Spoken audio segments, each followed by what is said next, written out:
한번 찾도록 하겠습니다. 신명기 33장 1절에서 3절입니다. 오늘로서 신명기가 이제 마지막을 하고요. 4월부터는 사도행전으로 진행하도록 하겠습니다. 신명기 33장 1절에서 3절 말씀 우리 같이 봉독토록 하겠습니다. 봉독합니다. 하나님의 사랑, 모세가 죽기 전에 이스라엘 자손을 위하여 축복함이 이러하니라. 그가 일렀으되 여호와께서 시내산에서 오시고 제일산에서 일어나시고 바란산에서 비추시고 1만 성도 가운데에 강림하셨고 그의 오른손에는 그들을 위해 번쩍이는 불이 있도다. 여호와께서 백성을 사랑하시나니 모든 성도가 그의 수중에 있으며 주의 발 아래에 앉아서 주의 말씀을 받는도다. 아멘. 우리 한 주간, 내일부터 한 주간의 말씀 묵상이 32장부터 34장까지인데요. 오늘 이 시간에 제가 먼저 32장부터 34장의 주요 내용들을 가지고 말씀을 먼저 좀 전해드리도록 하겠습니다. 우리가 갖고 있는 이 성경의 주제가 뭐냐? 성경의 주제는 십자가입니다. 그런데 여러분 어떻습니까? 십자가 그러면은 뭐가 상상되십니까? 피 흘리신, 불쌍하신 예수님. 대부분 성도들은 그렇게 상상합니다. 십자가를 보면은 피 흘리시고 불쌍하신 예수님, 그렇게 생각하죠. 그래서 그 예수님의 그 고통을 생각하면은 자신도 모르게 눈물도 흘리고 눈물도 고이고 그렇게 하잖아요. 그런데 우리가 꼭 알아야 될 것이 있습니다. 십자가가 단순히 불쌍하신 예수님, 고통당하신 예수님만 의미하느냐? 아니죠. 십자가는 세상은 심판을 피할 수 없다는, 세상은 하나님의 심판을 피할 수 없다는 증거입니다. 그게 십자가입니다. 십자가를 보면은, 이 세상은 하나님의 심판을 피할 수 없다. 그걸 우리가 발견해야 됩니다. 그래서 십자가를 통해서 세상을 볼 수 있어야 합니다. 왜냐하면은, 우리가 세상 속에 살아가잖아요. 그러면은, 우리 안에는 나도 모르게 초조함이 있습니다. 근데 초조함의 원인은 여러 가지 있을 수가 있습니다. 지금 내 위치가 불안정할 때에 막 초조하죠. 그래서 장래 문제가 불확실할 때에, 장래 내가 어떻게 될지 모를 때에 초조하죠. 그런데 우리가 미래에 대해서 초조함을 가지는 것은 여러분, 지금 세상을 살아가는데 예수님 중심으로 사는 것이 아니고 나 중심으로, 자기 중심으로 살아가기 때문에 초조해지는 겁니다. 세상과 나 사이에 뭐가 있어야 되느냐? 십자가가 있어야 됩니다. 근데 그 십자가를 걷어버리면 어떻게 되느냐? 초조해진다라는 겁니다. 하나님은 이 세상을 움직이시잖아요. 그런데 그 중심이 우리가 아니고 예수님 중심으로 이끌어 가신다. 아멘이십니까? 여러분 이것을 믿는다면 여러분은 초조할 수가 없습니다. 왜? 예수님이 십자가에서 마지막으로 하신 말씀이 뭡니까? 그렇죠. 다 이루었다. 다 이루었다. 이미 십자가에서 확정되어졌습니다. 다 이루었습니다. 그러면은 예수님께서 다 이루셨다고 하는 십자가의 이 말씀 앞에서 내가 장래의 불확실성 때문에, 장래의 불안 때문에 내가 초조해야 한다? 여러분 어떻게 생각하십니까? 다 이루셨잖아요. 여러분을 향한 하나님의 계획하심이 이미 다 예정되어지고 하나님의 예정대로 이루어지는 줄 믿습니다. 다 이루셨어요. 그런데도 내가 불안하다. 이 말은 뭐를 말합니까? 하나님과 우리 사이 가운데에 뭐가 없어서? 십자가가 없어요. 내가 십자가를 말하지만, 십자가를 생각하면 불쌍하신 예수님이 떠올라서 눈물 흘리지만, 그러나 여전히 내가 초조하고 불안 가운데 세상 살아간다면은 나는 십자가와 상관없는 삶을 살고 있다. 바로 그 이야기입니다. 예수님께서 십자가에서 여러분을 향한 모든 계획 다 이루신 줄 믿습니다. 아멘이시죠? 자, 우리 32장부터 한번 그러면은 34장까지 말씀을 한번 통독해 보도록 하겠습니다. 32장 4절, 5절, 6절 같이 봉독합니다. 그는 반석이시니 그가 하신 일이 완전하고 그의 모든 길이 정의롭고 진실하고 거짓이 없으신 하나님이시니 공의로우시고 바르시도다. 그들이 여호와를 향하여 악을 행하니 하나님의 자녀가 아니요 흠이 있고 비뚤어진 세대로다. 어리석고 지혜 없는 백성아, 여호와께 이같이 보답하느냐? 그는 내 아버지시요 너를 지으시니가 아니시냐? 그가 너를 만드시고 너를 세우셨도다. 자, 4절에 보시면은요, 그가 하시는 일이 완전하다 이렇게 되어 있죠. 그가 하신 일이 완전하다. 하나님께서 하시는 모든 일은 완전한 줄 믿습니다. 그래서 불공평이 있을 수 없습니다. 왜? 완전하니까 우리가 불평할 수가 없죠. 거기에는 거짓이 있을 수 없습니다. 거기는 불의가 있을 수 없습니다. 하나님은 완전하신 분이십니다. 목사라고 해서 하나님께서 목사에게 치우치느냐? 아닙니다, 여러분. 결코 아닙니다. 헌금 많이 한다고 해서 하나님께서 잘 봐주시느냐? 여러분, 아닙니다. 봉사를 많이 했다고 해서 하나님께서 더 주시느냐? 여러분, 아니죠. 하나님 앞에서 목사나 여러분이나 우리는 택한 백성뿐인 줄 믿습니다. 저도 택한 백성, 여러분도 택한 백성. 한 백성만 있는 거죠. 잘하고 못하는 걸로 하나님께서 구별하시느냐? 그럼 하나님은 공평하신 하나님이 아니시잖아요. 봉사 많이 한다고, 헌금 많이 한다고, 목사라고 하나님께서 치우치는 분이시라면 공평한 하나님이 아니시잖아요. 하나님 앞에는 한 백성만 있습니다. 택하신 백성만 있습니다. 목사도 택한 백성이요, 여러분도 택한 백성이요. 잘하나 못하나 택한 백성만 있는 겁니다. 구별이 없는 줄 믿습니다. 그 하나님이 바로 완전하신 하나님, 그 하나님이 우리를 지금까지 이끌어가고 계신 하나님이라는 겁니다. 그럼 아멘 하셨잖아요. 그렇다면은 여러분의 행위를 가지고 하나님 제가 이렇게 했잖아요. 하나님 저 이렇게 하고 있는데요. 그 행위를 가지고 하나님 앞에 계산서를 내밀면 안 된다는 겁니다. 하나님 계산해 주세요. 내가 이렇게 했는데 하나님 계산해 주셔야죠. 그 말은 뭡니까? 하나님 복 주셔야죠. 하나님 내 기도 들어주셔야죠. 그 말이잖아요. 여러분, 그러면은 내 행위를 가지고 그를 조건 삼아서 하나님 앞에 계산서 내밀면은 그는 하나님을 모르는 것입니다. 5절에 뭐라고 이야기합니까? 그런 한 우리의 모습을 보고 5절에 보시면은 하나님을 향하여 악을 행하는 것이다. 이렇게 말합니다. 내 행위를 조건 삼아서 하나님께 이렇게 해달라는 것은 그는 하나님 앞에 악을 행하는 것이다. 그래서 6절에 뭐라고 합니까? 6절만 같이 읽어봅니다. 어리석고 지혜 없는 백성아, 여호와께 이같이 보답하느냐? 그는 내 아버지시요 너를 지으시니가 아니시냐? 그가 너를 만드시고 너를 세우셨도다. 오늘 우리의 문제가 뭐냐 하면은 하나님의 은혜를 모른다라는 겁니다. 하나님의 은혜를 모른다. 오늘 6절에 하나님은 우리의 아버지시다. 나를 낳으셨다. 그죠? 우리 아버지시다. 우리를 지으시고 우리를 만드시고 우리를 세우신 분이시다. 이렇게 6절에 말씀합니다. 근데 우리가 이걸 모릅니다. 이것이 바로 어리석고 지혜 없는 백성이라고 6절에 말합니다. 이걸 모르는 사람이 어리석고 지혜 없는 백성이다. 우리가 하나님을 안다면은 하나님께 뭔가 우리가 보답해야 되잖아요. 여러분, 그 보답이 여러분의 행위가 아닙니다. 여러분의 행동이 아닙니다. 여러분의 정성도 아니고요. 여러분의 노력도 아닙니다. 하나님 앞에 보답한다고 여러분의 정성이 필요하고 노력이 필요한 거 아닙니다. 하나님께 보답하는 길은 나를 낳으시고 나를 지으시고 나를 만드시고 나를 세우신 하나님 앞에 내가 보답하는 길은 뭐냐 그러면은 한 가지입니다. 하나님을 아는 자가 됩니다. 우리 살롱교 성도님들 하나님을 아시는 성도님 되시기를 축원합니다. 하나님 아셔야 됩니다. 어떤 하나님으로 알아야 될까요? 6절에 나오잖아요. 나의 아버지이신 하나님, 나를 지으신 하나님, 나를 세우신 하나님, 그러한 하나님으로 내가 알아가는 것, 하나님은 이걸 원하시는 겁니다.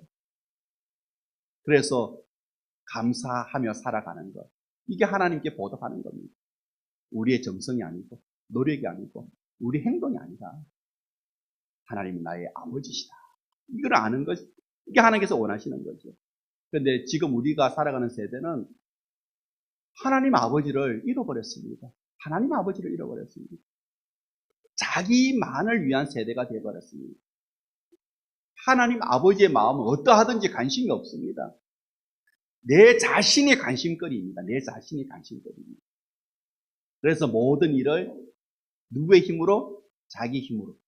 자기 힘으로 하려고 하죠. 하나님께서 우리를 지켜보시는데 하나님 나 좀 도와주세요.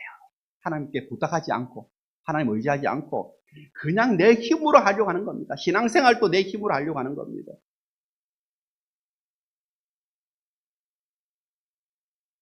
그러니까 우리는 뭘 봅니까? 내 환경을 보게 되고 내 조건을 보게 되는 거죠.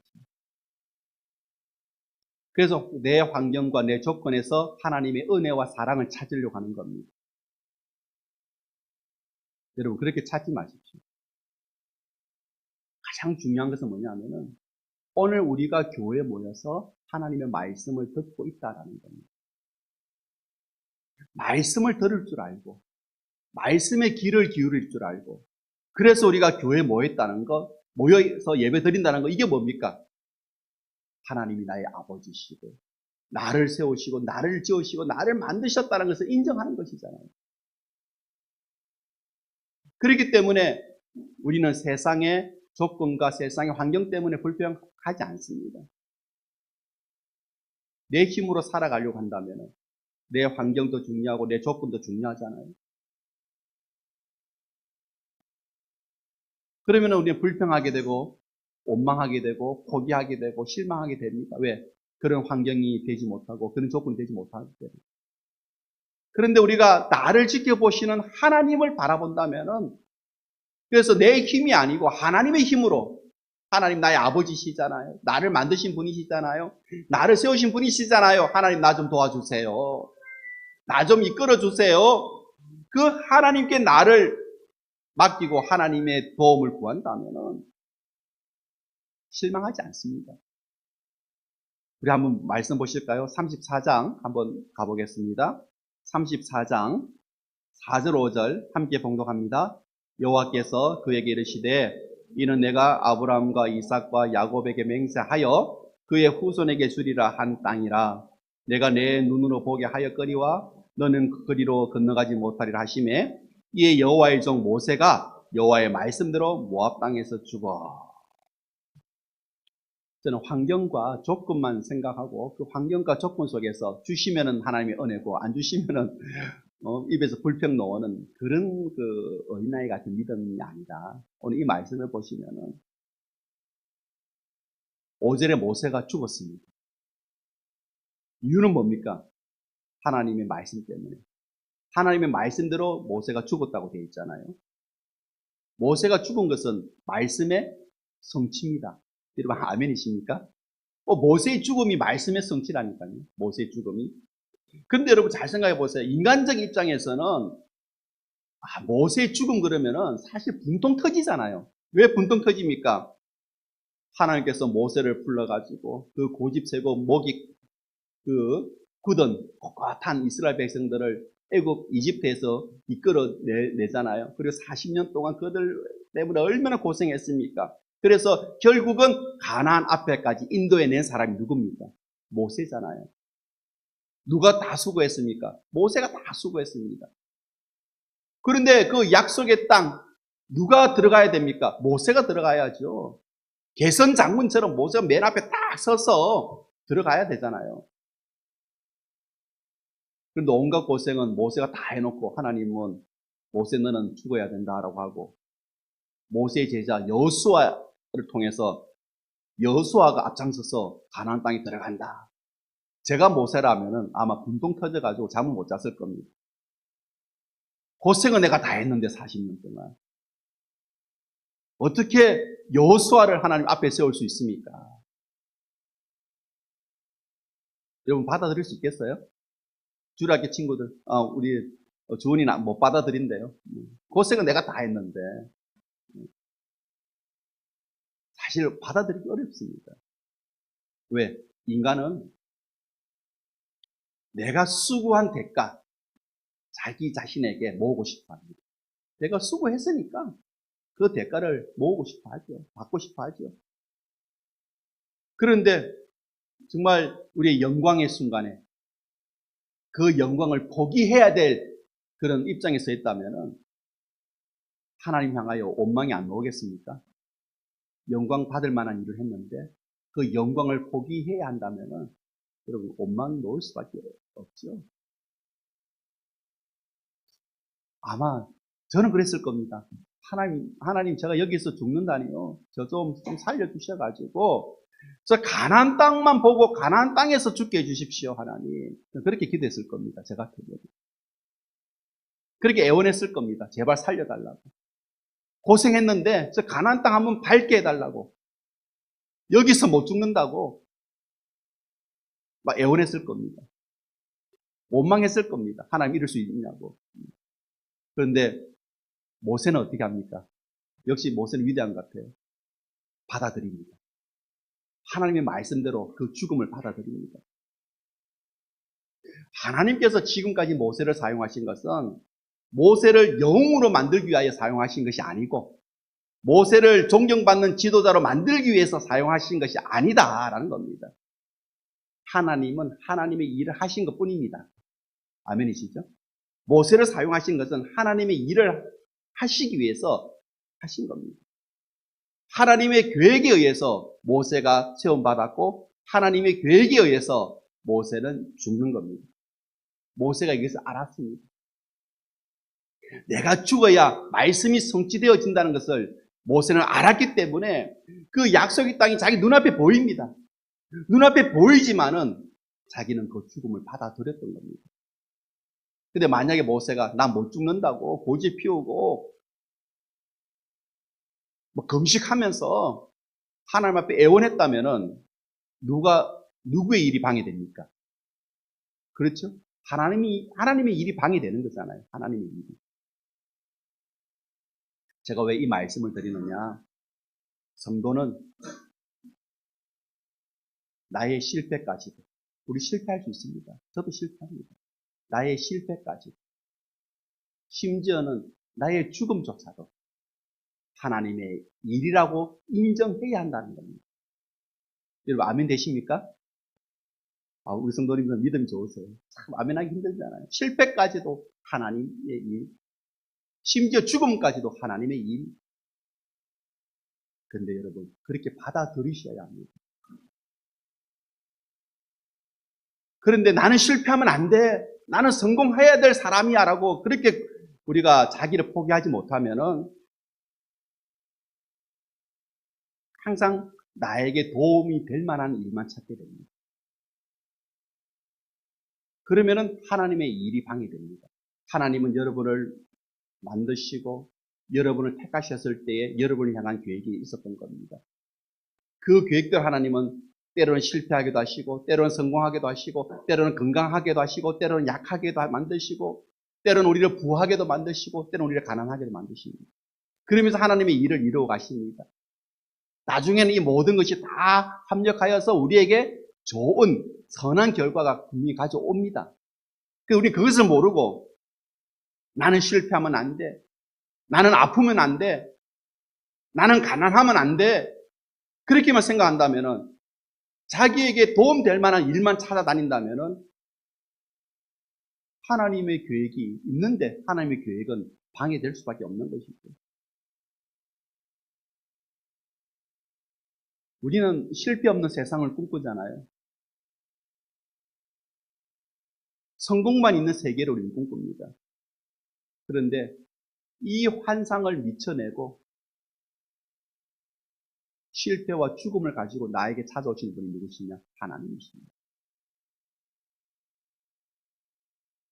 그런데 사람들은 실패를, 죽음을 저주로 여깁니다.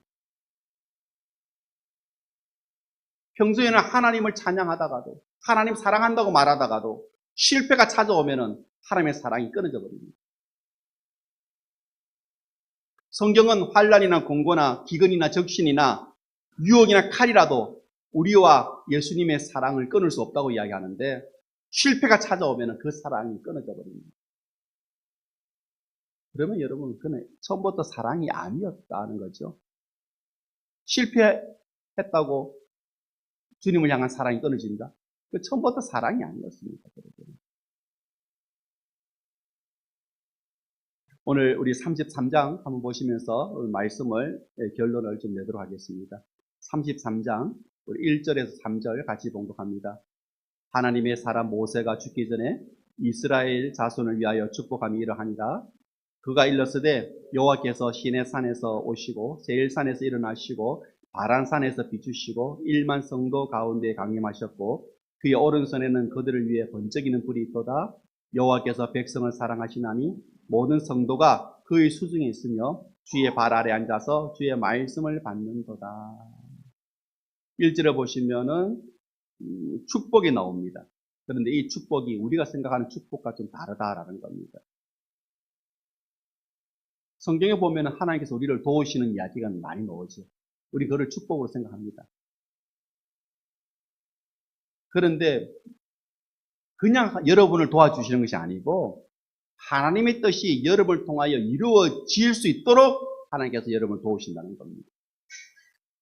내 뜻을 위해서 나를 도와주시는 것이 아니고 하나님의 계획을 위해서 나를 도와주신다는 겁니다.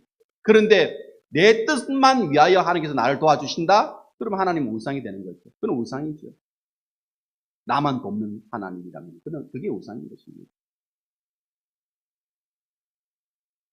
내 뜻이 이루어지는 것, 내가 기도했더니 기도가 다 응답 받았어. 내 뜻은 다 이루어져. 나는 축복받았어. 여러분 아닙니다.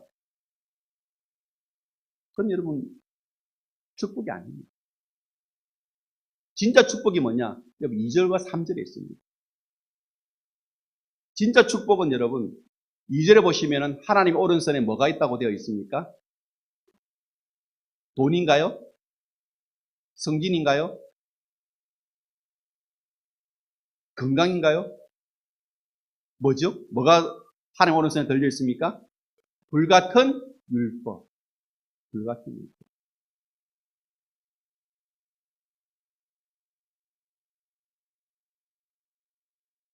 이걸 가지고 하나님께서 찾아오신다는 겁니다. 그런데 이걸 축복이라고 합니다. 이게 축복이다. 여러분, 이걸 알면은 여러분 진짜 하나님을 아는 것이 됩니다. 신명기를 마치면서 이 말씀을 제가 꼭 드리고 싶습니다. 하나님의 오른손에는 번쩍이는 불이 있다라고 이야기하거든요. 번쩍이는 불이 있다. 그리고 3절에 보시면은 그 하나님 발 아래에서 뭘 받는다고요? 말씀을 받는다라는 겁니다. 말씀을 받는다 이 말은 설교를 듣는다는 이야기가 아닙니다. 주중에 말씀을 묵상한다는 이야기도 아닙니다. 말씀을 받는다 이 말은 뭐냐면은 말씀에 의해서 나를 비운다라는 겁니다. 나를 내려놓는다는 거죠. 말씀이 나를 찾아오면은 왜 내가 내려놓아지느냐? 왜 내가 비워지느냐? 하나님 오른손에 뭐가 있다고요? 불같은 말씀이 있기 때문에. 그냥 말씀이 아니고 불같은 말씀이라는 겁니다. 불은 뭡니까? 다 태워버리잖아요. 그게 불이잖아요. 다 태운다. 뭐죠? 심판이잖아요. 그러면은 축복이 뭐냐? 한번 생각해 보시기 바랍니다. 축복이 뭐냐? 내 뜻이 이루어지는 것?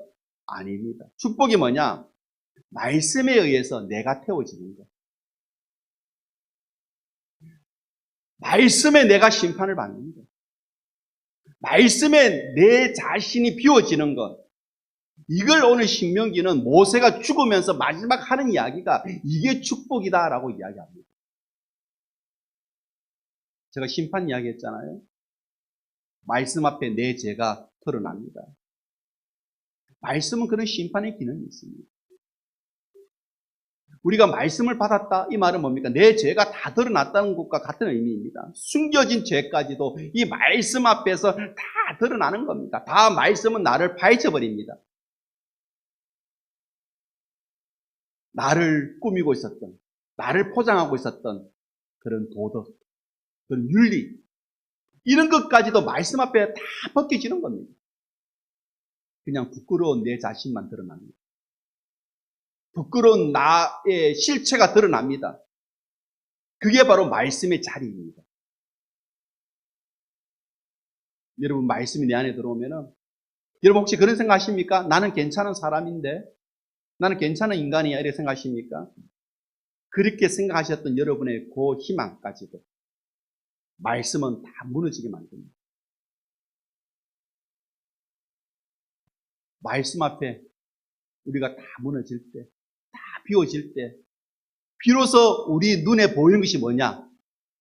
십자가인 줄 믿습니다. 그때 보여지는 것이 십자가라는 겁니다. 여러분 다 무너질 때에, 여러분이 말씀 앞에 여러분의 모든 것이 다 비워질 때에, 그래서 예수님의 십자가를 여러분이 발견하게 된다? 그러면 여러분은 축복받은 줄 믿습니다. 우리가 왜 말씀을 봅니까? 왜 말씀을 듣습니까? 설교가 없으면 예배가 아니기 때문에 그렇습니까? 그렇게 생각하시면 여러분 잘못 생각하시는 겁니다. 왜 우리가 성경을 봅니까? 지식 얻기 위해서입니까? 아니죠.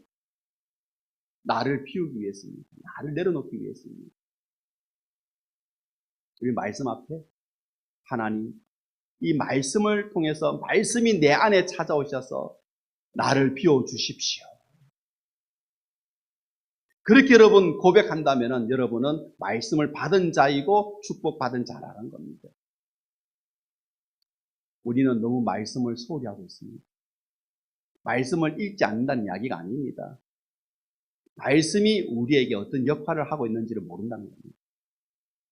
말씀이 주어지는 순간 말씀은 내가 어떤 한 사람인지를 드러내게 만듭니다. 내가 어떤 사람인가.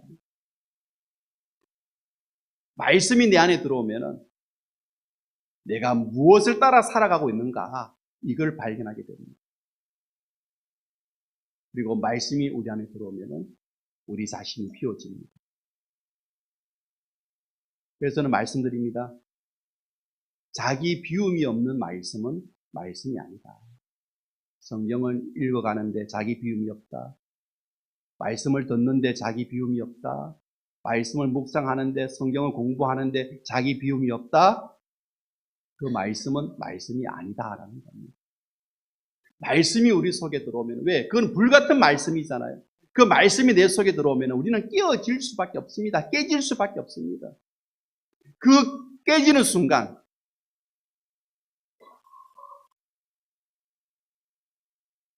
우리가 무엇을 깨닫느냐? 말씀이 없는 삶은 허무하다. 그거를 깨닫게 되는 것입니다. 그리고 비로소 십자가를 보게 만듭니다.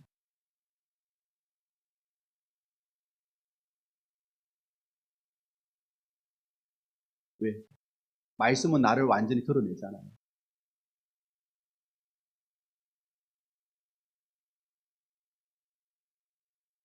그렇기 때문에 십자가는 우리에게는 그냥 단순히 불쌍하신 예수님의 삶을 상징하는 것이 아니라는 거죠. 여러분 혹시 초조하십니까? 내 일이 걱정되십니까? 자기 비움을 여러분 경험해서 못했어요. 세상에 대해서 늘 초조하다면은 말씀의 소중함이 어떠한지를 아직 모르고 있기 때문입니다. 말씀은 우리를 죽인다. 모세도 죽이잖아요. 말씀은 우리를 죽인다. 내가 무엇을 의지하고 살아가고 있는가? 말씀은 내가 붙들고 있는 것 다 드러나게 만듭니다. 그리고 말씀은 우리를 발가벗겨 놓습니다. 내 죄가 무엇인지 말씀은 나를 고발합니다. 무엇이 헛된 것이고 무엇이 확실한 것인지 말씀은 우리를 하여금 구별하게 만듭니다. 그리고 헛된 것은 다 무너지게 만듭니다. 비로소 우리는 비워지는 것입니다. 이 모든 것이 말씀이 우리 속에 들어올 때에 가능하다라는 겁니다. 세상 속에 가려졌던 오늘 주님을 말씀을 통해서 다시 한번 발견하시고 오늘 말씀을 통해서 십자가를 다시 한번 볼 수 있는 우리 성도들 다 되시기를 주의 이름으로 축복합니다. 기도하겠습니다.